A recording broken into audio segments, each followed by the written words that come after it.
I call this tale The Butcher Boy. There is a butcher's shop in Grizzly run by 3 generations of the same family, the Knucklebones. There is Grandfather Gideon, his son Chopper, he of the 1 eye and 3 fingers, and his son Chuck. The strange thing is, even though all 3 are still alive, they have never been seen together. Oh. Some children care how rich they are. Not how much they have in their piggy bank, but how much other children think they have. To be seen to be rich is everything. Trainers, mobile phones. What no one tells you is it can also buy you a one-way ticket to a poor man's picnic with the worms. Before he was rich, Gilbert believed in the power of money. When I have money, I shall be the most powerful boy in the school, he told his teddy bear Paxman. Rivals? What rivals? I shall crush them and smash them and squeeze them all dry. Oh, this isn't going out live, is it? He first became rich when his parents refused to raise his pocket money. The next day, a ransom note plopped through the letterbox. Gilbert's parents rushed upstairs to find an open window and evidence of a fierce struggle.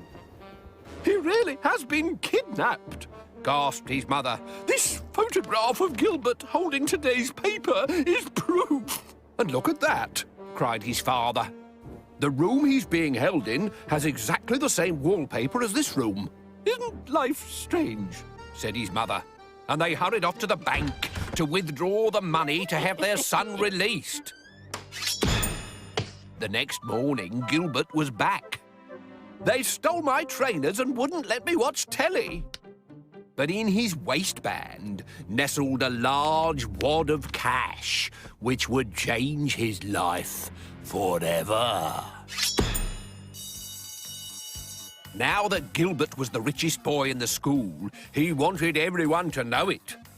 When Michael Turner brought his new chess set in to show and tell, Gilbert asked to be excused, and seconds later, after speeding to the shops, returned with his new automatic chess set, complete with self-moving pieces and a hologrammatic grandmaster to teach him how to win.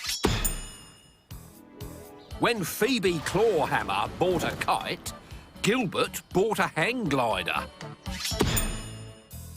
When Terence Filch bought an MP3 player, Gilbert bought his own band.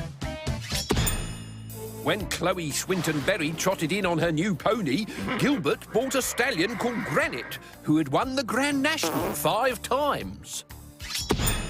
And when Peaches Mulhoon and Ahmet Iqbal bought a beautiful wooden yacht, Gilbert bought a US warship, complete with launch pad for gung-ho presidential visits. Bring it on! The truth was, Gilbert couldn't bear anyone else to be the centre of attention. Then, one day, just after Christmas, Chuck, the butcher boy, brought his new bicycle into school. His family had just made a shed-load of money from turkeys, so it was the newest bike on the market with all the extras, including friction-free paint as used on the space shuttle, automatic gearing, onboard games console, and a uniquely moulded gel saddle to banish bum blisters. Even though he rushed into Gilbert could not buy a better bike anywhere. When he got back to school, Chuck's bike was still the centre of attention. And it made Gilbert mad. Mad enough to do something stupid. If Gilbert couldn't buy a better bike, he'd steal the best and claim it as his own.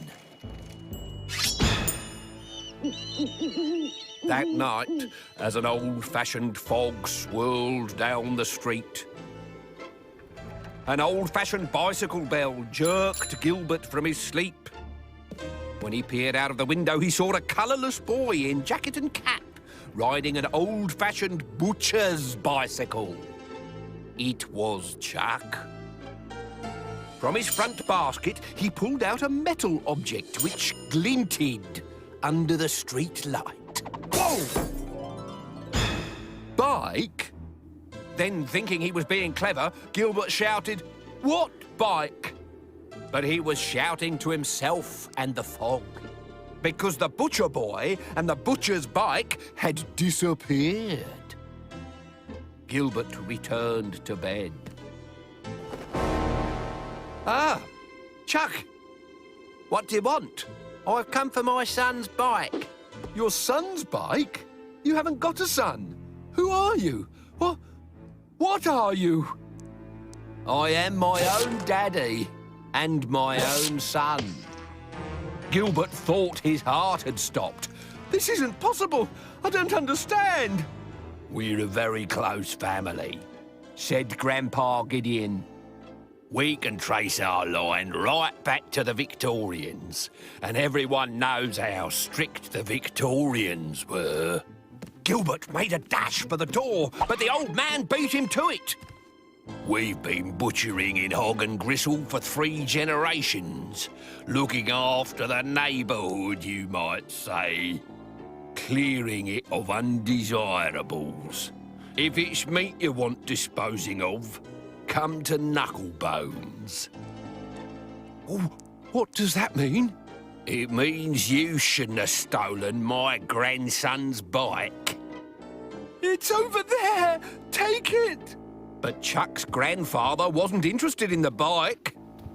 Bikes are 10 a penny, he said.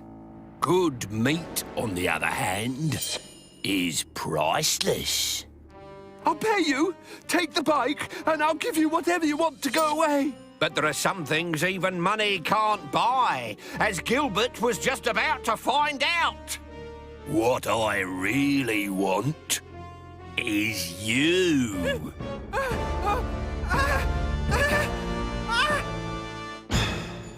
The next morning, Chuck rode his new bike into school and distributed Gilbert's expensive toys to all of the children whom Gilbert had hurt.